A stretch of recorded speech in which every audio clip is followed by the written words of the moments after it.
काली, जय काल भैरव, जय कुलदेवी, जय मृत्युंजय।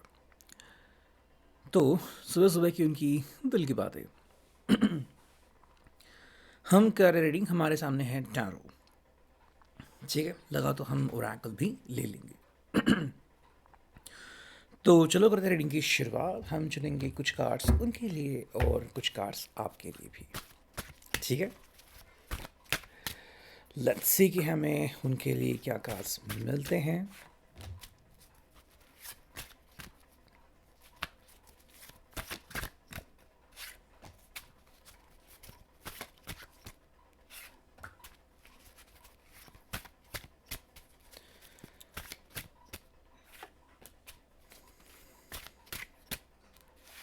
ओके, अब हम चुनते हैं आपके लिए कुछ कार्ड्स। दो कार्ड्स तो मिल गए हैं, ये है तीसरा कार्ड, और एक चुनते हैं चौथा कार्ड। ठीक है,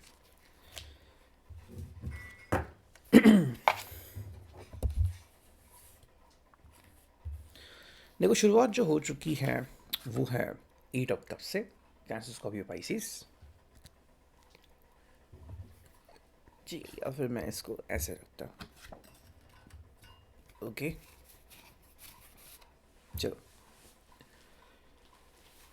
देखो इस व्यक्ति के लिए ना अपनापन पाना बहुत इम्पोर्टेंट है, और ये आपसे कहना चाहता है कि भाई जिंदगी में ये अपनी राह कभी खोना नहीं चाहता। हाँ, इसको अकेलापन तड़पाता है, और कई बार ये पर्सन जो है वो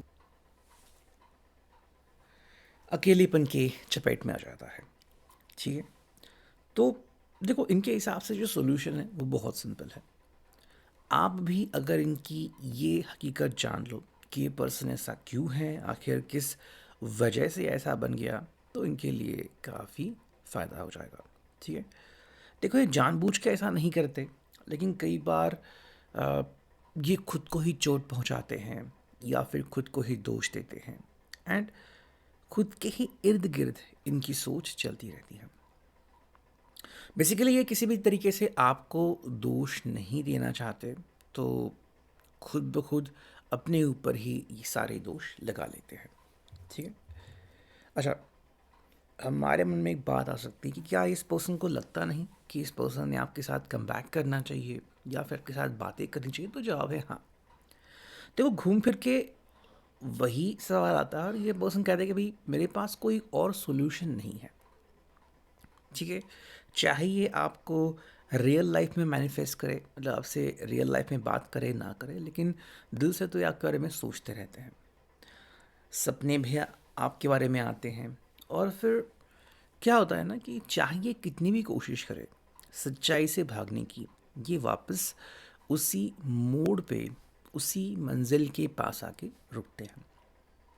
ठीक है, आई थिंक ये आपको बस ये कहना चाहते हैं कि ऐसा नहीं कि इनका पैर झूठा है या फिर इन्होंने कभी खुद से कोशिश नहीं की, बट कई बार हालात को समझना इनके बस की बात नहीं होती, और हालात से जूझना हर कोई व्यक्ति सही नहीं समझता। ठीक है,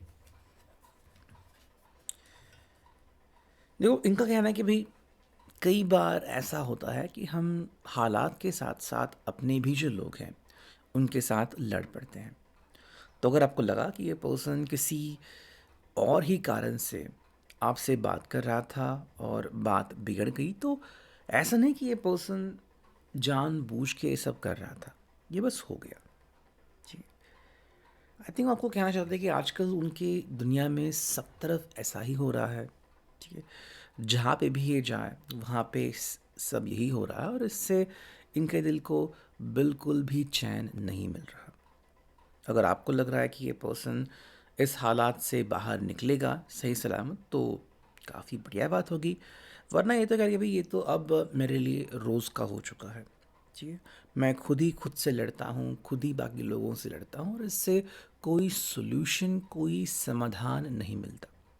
आई थिंक आप अब तक टिके हुए हो बिकॉज आपने अब तक इस पर्सन को लिबर्टी दी है, फ्रीडम दी है, आज़ादी दी है कि ठीक है, तुम्हें अगर गुस्सा करना है तुम गुस्सा करो, तुम्हें शांत होना है शांत करो, मैं फिर भी तुम्हारे साथ हूँ।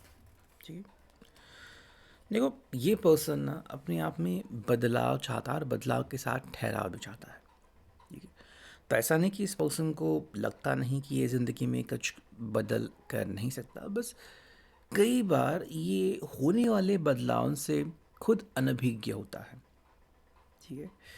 एंड उसको लगता है कि मैं करने कुछ जाऊंगा और होगा कुछ और, फिर उससे मुझे क्या मिलेगा, है ना। तो अगर आपको लग रहा है कि ये पर्सन डायरेक्टली आपकी फैमिली से नहीं मिल रहा है, या फिर आपको आपके सामने वो बातें नहीं छेड़ रहा है, तो शायद उसके पीछे वो वजह हो सकती है कि अगर उसने ऐसा किया तो पता नहीं परिणाम क्या हो जाएगा। ठीक है। ये हर हालत में आपका साथ पाना चाहते हैं, दैट्स इट।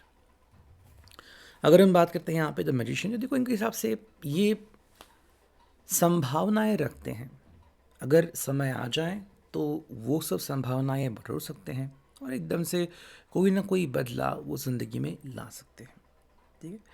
इनका बस कहना है कि आप ऐसा मत समझो कि मैं ज़िंदगी में कुछ कर नहीं सकता, या फिर मेरे हाथ में कोई ताकत नहीं है।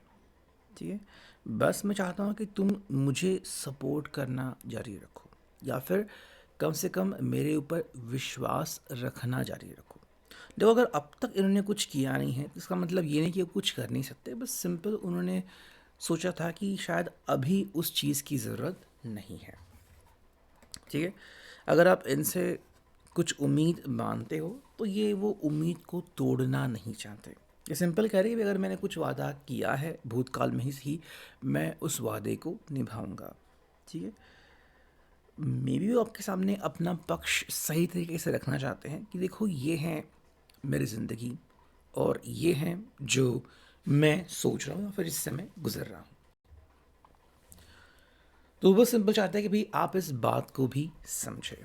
ठीक है। हालांकि देखो बात घूम फिर के वहीं पे आती है कि इनके पास इतने सारे चॉइसेस है, और अब ये कौन सी चॉइस करेंगे, है ना, मतलब कौन सी मंजिल चुनेंगे। तो आई थिंक आपको पता ही है जवाब, कि इस पर्सन ने आपको पहले ही जवाब दे दिया है कि आप जैसा अनमोल उनके लिए कोई नहीं है। ठीक है। तो ये मत सोचना कि आपसे दूर चले गए हैं या फिर आपसे दूर भाग गए हैं। ठीक है। अगर हम बात करते हैं आपके कार्ड्स की, तो आपके लिए मिल चुका है 6 ऑफ वॉन्ड्स। आई थिंक आप ज़िंदगी में कहीं ना कहीं आगे बढ़ रहे हो, और आपको एक फर्म स्टैंस लेना है कि ठीक है भाई, मुझे तो कम से कम एक सही तरीका अपनाने दो। ठीक है। और मे बी आपको लगता है कि मुझे मान लो सब कुछ मिल ही गया है। ठीक है। या फिर आप ये मान रहे हो कि ये पर्सन जो है वो अब आपके खिलाफ कहीं जा ही नहीं सकता, या फिर अब ये पर्सन वही कर सकता है जो कि आपकी सोच है। बस आपको सही कदम लेने की ज़रूरत है। जी। देखो इसके पीछे आपका ये भी मकसद था कि आपको वेट करना था सही मोमेंट के आने को, और आपने वही किया कि आपने तब तक हलचल नहीं की जब तक कि चीज़ें आपके अनुसार नहीं ढल गई, और इसी वजह से आपको सही जवाब मिलने स्टार्ट हो गए। ठीक है। अगर हम बात करते हैं यहाँ पे, तो देखो आपका सिंपल कहना है कि आपने इनके ऊपर विश्वास किया है और विश्वास करते रहेंगे, और कहीं ना कहीं इस पर्सन ने आपका यह विश्वास बचा के रखा है। तो ये भी काफ़ी बढ़िया बात है ना। आप बस इनको एक सिंपल बात बोलना चाहते हो कि आपने इनके ऊपर भरोसा किया है, आपने इनके ऊपर ट्रस्ट किया है, और ये ट्रस्ट आप किसी भी हालत में खोना नहीं चाहते। ठीक है। तो यह है weekend reading. I hope it will resonate. Thank you.